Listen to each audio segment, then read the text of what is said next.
Vamos a hablar ahora un poquito de economía. Vamos a convocar a Federico Glustein, que es economista que siempre amablemente nos atiende y nos explica las cuestiones más complejas de la economía. Federico, Néstor Zula, ¿cómo estás? ¿Cómo estás, Néstor? Muchas gracias por la invitación, como siempre. No, por favor. Bueno, Federico, a mí me parece observar un fenómeno algo extraño. Yo veo que algunos precios siguen subiendo, pero la inflación baja. Yo sé, la explicación es el INDEC toma un promedio de bienes y servicios, que, bueno, eso es un promedio, ¿no? Que puede ser que algunas cosas suban, algunas cosas bajen, pero la sensación es que baja la inflación, pero la plata para comer no alcanza. Bueno, es parte de lo que vos decís es correcto. Primero, en principal, la inflación no baja, sino que se desacelera. Es decir, la inflación puede ser más baja o más alta que el mes anterior, pero sigue habiendo inflación. Y lo que pasa es que hoy uno puede analizar que la inflación se da más por servicios que por bienes. Es decir, Claro. hoy, y eso se ve en la ciudad de Buenos Aires, ¿no? La canasta nacional del INDEC, más o menos, número más, número menos, son 59% bienes y 41% servicios. Por Sí, ende, si los bienes suben menos que el índice general, eso quiere decir que los servicios suben más que el índice general. Entonces, hoy la claro. inflación la que tenemos es por aumento de tarifas, de luz, gas, Claro. teléfono, Nafta. transporte, etcétera. Y los bienes, lo que más suben son los bienes estacionales. Por ejemplo, el mes pasado tuvimos un fuerte aumento de verduras, sobre todo de hoja, por las heladas y las intensas lluvias. Ahora Claro, este mes bajaron, pero subió carne y lácteos. ¿Por claro. qué? Porque, bueno, justamente también condiciones climáticas, y eso hay que sumarle también que hay un aumento del costo del trigo local, entonces eso termina impactando en el alimento de las vacas y por ende se traslada a precios. Claro. Ahora, eh, no sé, la gente siente como una deshumanización, ¿no es cierto? Le cuesta comprar la comida y cada vez le cuesta más comprar la comida. Ejemplo práctico de la vida cotidiana. Un kilo de berenjenas, 5.000 pesos. Uy, a ver, no es un lujo. Un kilo de berenjenas, 5.000 pesos. Es una fortuna, ¿no es una fortuna? No, totalmente, totalmente. Y además hay un comportamiento en general de los argentinos, no es culpar a, sino que es una respuesta, que es, generalmente si aumenta mucho compramos menos de ese producto, pero no dejamos de comprar. No es que nos adaptamos a la estacionalidad. Por ejemplo, Sí, en invierno suele estar muy barato el zapallo, la espinaca, la selga, eh, sí. y suele estar caro Cítricos. el tomate, claro, el tomate, el zapallito, etcétera, suelen estar más baratos, salvo condiciones particulares, ¿no? Sí, Entonces, uno diría, bueno, el argentino no compra tomate. No, no, el argentino sigue comprando tomate en invierno porque no consigue el no consumir tomate. Entonces, y así claro. tenemos un montón de ejemplos. Entonces, bien vos decías, la berenjena 5.000 pesos, el zapallito 5.000 pesos, la lechuga 8.000 pesos, y el argentino va a la verdura y dice, bueno, una berenjena puedo comer. Entonces va y compra la berenjena. Pero sí coincido con lo de la deshumanización de eso de que bueno, si la gente no puede comprar comida, que no compre, puede comprar otras cosas. Y hay una cierta deshumanización respecto al proceso de consumo. A ver, los economistas son economistas, no son psicólogos, ¿no es cierto? Pero es muy frustrante volverte sin haber podido comprar lo que querés comprar para vos, para tus hijos o para quien hayas ido a comprarlo. Es realmente muy frustrante, es muy, muy doloroso. No, seguro. Y a eso también hay que sumarle de que los vaivenes de la economía argentina hacen que el argentino se termina acostumbrando a no poder consumir lo que quiere y termine consumiendo lo que puede. Por ejemplo, el consumo de carne, un bien ya cultural en la dieta argentina, está en mínimos históricos. Estamos en Claro. 47 kilos por año por persona. Eso quiere decir número más, número menos, que son 3 kilos 800 gramos por habitante. Si uno lo pasa a semana, uno consumiría, digamos, en promedio 1 kilo por semana, es decir, ya no consume tanta cantidad de carne como antes, que Claro, consumíamos 70, 72. Y claro. la réplica de eso es que cada vez la dieta basada en harinas, arroz, polenta, crece. Entonces uno ya termina comiendo más lo que puede que lo que quiere. Bueno, Y pero ahí eso, tenés, entonces ahí tenés entonces un cambio cultural y de conducta, una resignación a una forma de alimentarse que ha tenido que ser cambiada. Eso es, no digo humillante, pero es indigno. sí, sí, y además es parte de la identidad también de la Argentina. Eh, lo que no quiere decir también que el argentino en su gen no encuentre formas de hacerse de algunos bienes. Por ejemplo, el argentino históricamente en ciertas festividades le gustaba comer asado, ¿no? Generalmente. Sí, Bueno, aprovecha, lo ve barato en el supermercado, va y lo compra y lo frisa y tiene claro, asado para ese momento. Pero después durante claro, el resto de su consumo no consume lo que quiere, se adapta a consumir lo que puede claro. y por eso se ha visto que crece, no sé, el consumo de pollo, el consumo Claro, de cerdo, que es más barato que la carne vacuna. sí, Los lácteos empezaron a desaparecer de la dieta de los argentinos por el excesivo precio, entonces terminás consumiendo en lugar, no sé, de café con leche, consumís café con algún elemento vegetal para reemplazar a la claro. leche, y así nos vamos privando, sí, de nuestra dieta habitual, y que ya digamos que pasan a ser costumbre, no sé, la malta reemplazando al café, hoy el café Claro. está Es caro. carísimo en Café y Argentina y en el chocolate mundo. caros porque son importados. Exactamente, entonces lo reemplazamos con malta, que es argentina, lo Mm. reemplazamos con otro Mate tipo de cocido. producto, mate cocido, Claro. siempre terminamos buscando un sustituto por no poder llegar a comprar esos bienes que son muy caros para el bolsillo promedio. Ahora, bueno, ¿cómo está la macro? ¿Cómo están los números de la macro?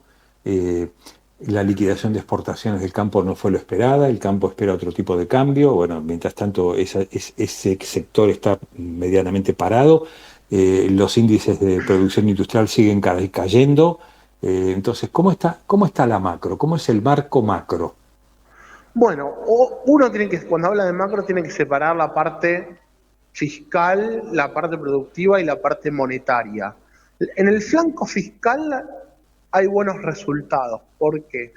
Porque el déficit fiscal ya se redujo en casi, diríamos, tiempo récord. Eso facilita que la inflación, que es un término monetario, se desacelere y podamos tener indicadores menores a los que teníamos. Por ejemplo, el mes pasado fue del 4,2 en la ciudad de Buenos Aires y el año anterior era del 7,2. Bueno, ahora hay que ver cómo va a llegar este índice nacional, pero se supone que va a ser la mitad de lo que fue el año pasado.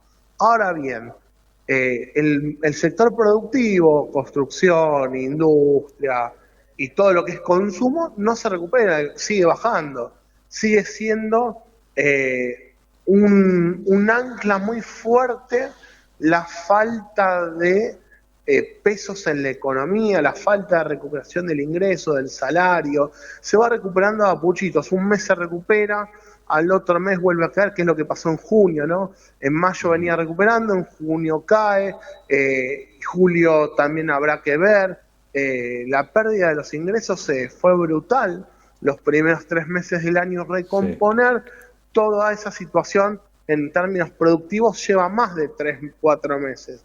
Y además, como bien vos decías, el campo no está liquidando lo que se esperaba, se están pagando las importaciones porque anteriormente no se pagaban ni el 30% de las importaciones, hoy se paga alrededor del 85%, eso es un dato alentador en términos de divisas, pero el campo necesita un tipo de cambio que sea más alto que el 1050 del dólar blend.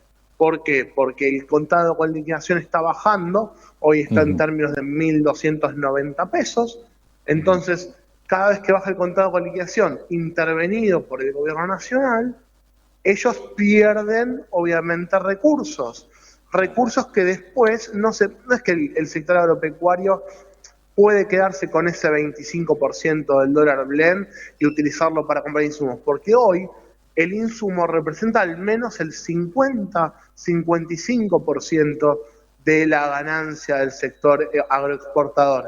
¿Y qué hacemos con ese 25, 30, 35% de diferencial? El gobierno no te los da, entonces tenés que ir a comprar al contado con liquidación. Por ende, la ganancia del sector agropecuario es menor, entonces no liquidan.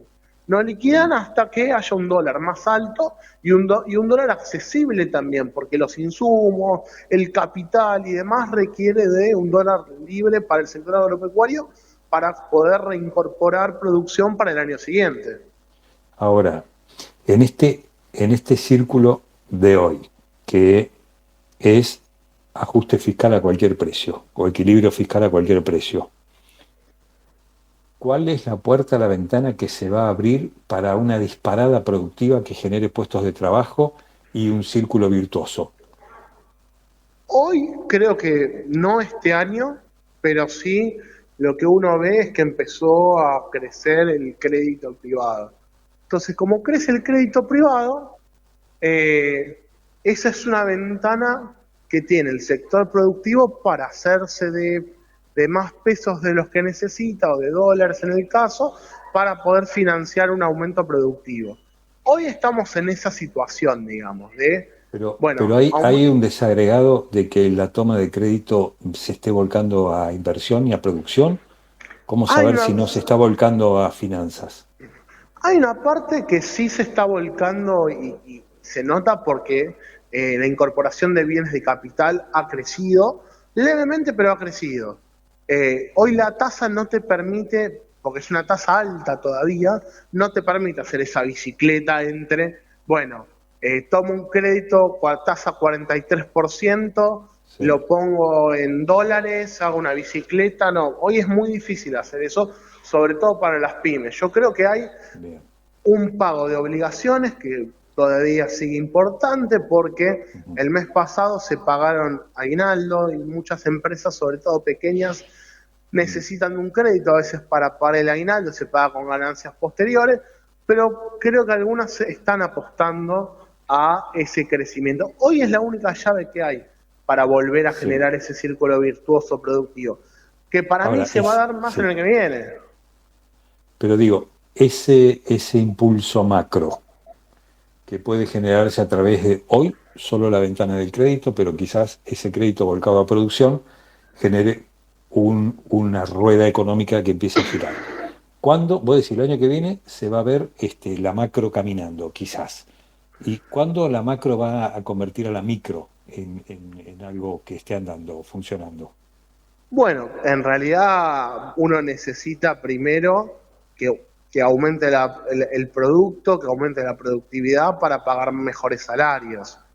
Eso es un salario acorde a un aumento de inflación por lo pronto, que la inflación se supone va a descender entre el 1 y el 2% para principios del 2025. Bueno, equiparar el salario por lo menos a esa inflación. Ya después, si hay un aumento de productividad como consecuencia de una estabilidad macro, se puede trasladar a un aumento de salario por productividad. Es lo que pasa en muchos países del mundo, donde la industria, si es más productiva, paga un bono de productividad, paga mayores salarios. Eso falta en la Argentina, porque hoy esa puja distributiva entre salarios y sector empresario-producción está dado con el rezago inflacionario, es decir, si el sindicato puede negociar, negocia siempre con un 3 o 4 meses de postergación, es decir, tuvimos un aumento de precios, no sé, abril, mayo, junio, julio, bueno, para julio negocio el aumento salarial de todo ese aumento, porque si no, no lo voy a poder conseguir. Y así está funcionando la paritaria, es decir, está atrasada y los salarios van a perder contra la inflación. Lo que queda más para adelante, que es, como decíamos, la recuperación productiva con una inflación menor al 2%, con un tipo de cambio más estable, y demás, eso va a permitir compensar los salarios y a su vez aumentar levemente la productividad. Eso es lo que debiera pasar a partir del año que viene, ya sin un ajuste tan grande, ¿no? Eso es lo más importante, que el ajuste no sea tan grande para poder recomponer el poder adquisitivo de los salarios. Está muy bien. Bueno, Federico Glustein, economista, muchísimas gracias y buen fin de semana. Muchas gracias a vos, Néstor, nuevamente, y buen fin de semana para vos también. Un abrazo grande. Muchas gracias. Hasta luego, abrazo.